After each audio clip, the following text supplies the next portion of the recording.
All right, welcome to the second part of this lesson. This part is on kites. A kite is a type of a quadrilateral. And the first thing we're going to learn about kites is that if a quadrilateral is a kite, then its diagonals are perpendicular. So when we draw these two diagonals, they are going to intersect at a 90-degree angle.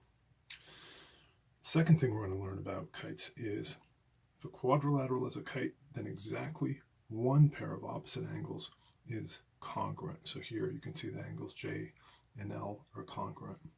The other thing that you'll notice here about kites is that these two consecutive sides are congruent to one another, and these two consecutive sides are congruent to one another. In this second property here, the fact that angles J and L are congruent is probably better demonstrated in this sketch right here. You might notice that this diagonal AC really divides this kite into two congruent triangles. Triangle ABC is congruent to triangle ADC by side-side-side congruence. So if those two triangles are congruent, well, then of course all of their corresponding parts are congruent, including these angles B and D. All right, let's take a look at a couple of examples. Here, if WXYZ is a kite, could we find the measure of this angle XYZ? I want this angle down here.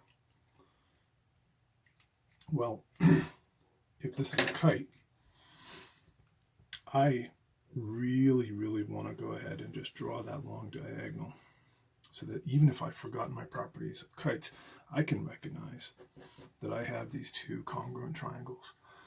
And I can quickly see that this angle must be congruent to that angle because the corresponding parts of those congruent triangles must be congruent to one another. So that's 121 degrees. And let's call this angle Y. Well, let's call it Y.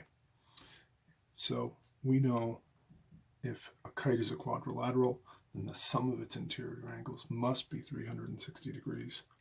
So we get Y plus 73 plus 121 degrees plus 121 degrees should equal 360. And we can combine our like terms here and figure this out. We've got 242 degrees here, 245 degrees, 315 degrees altogether.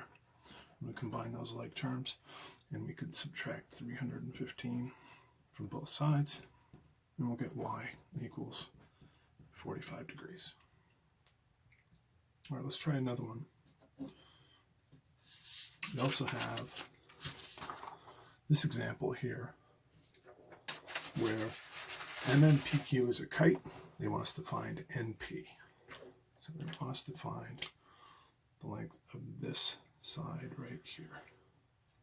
Okay. Now, don't forget, one of the things that we know about kites is that their diagonals are perpendicular. So I immediately want to go right to that right angle there because there's things we know we can do with right angles. In particular, this triangle MNR is a right triangle, and we know two of the sides. So Pythagorean Theorem tells us that 6 squared plus 8 squared should equal, let's call this side C, should equal C squared. A squared plus B squared equals C squared.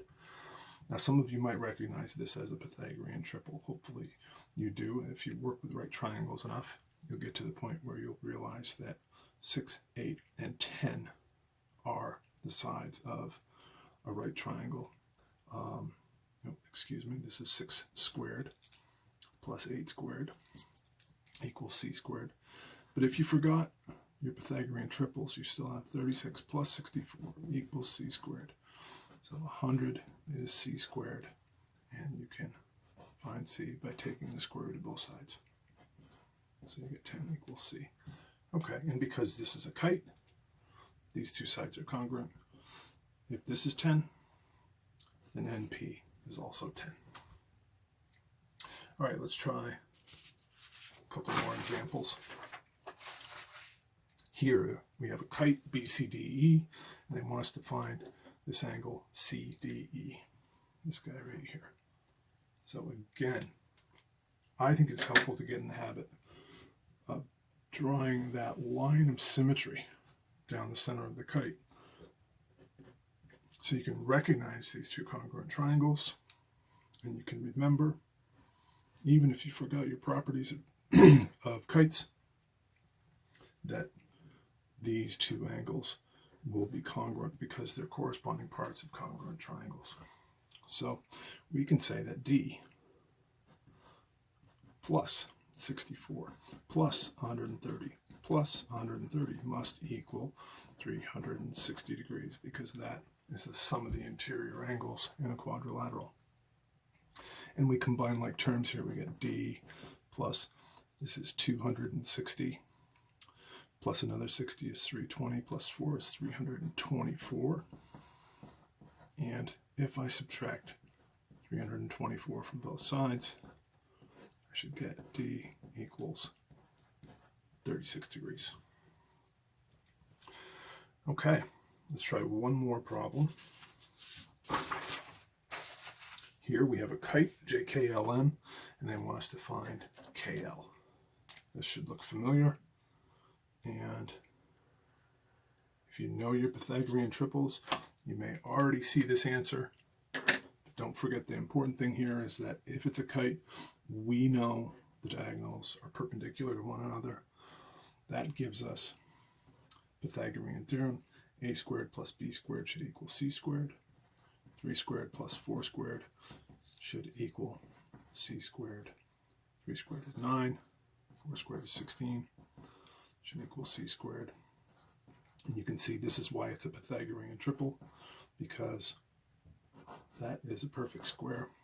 And we get 5 equals c. So if c is 5, so is KL.